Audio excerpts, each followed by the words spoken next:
or yung mga recently lang na mga happening sa live, ganyan. So, ayun, nakakatulog siya sa kwento ko.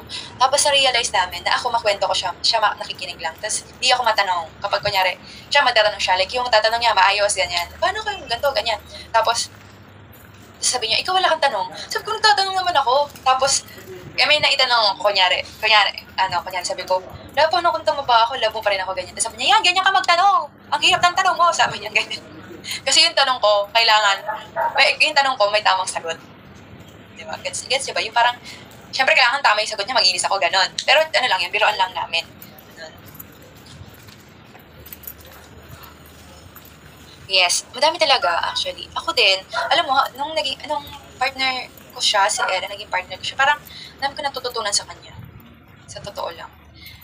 Parang, nung mga dati ko kasi, parang natututo ko para sa sarili ko lang, ganyan. Parang natututo ako sa sarili ko.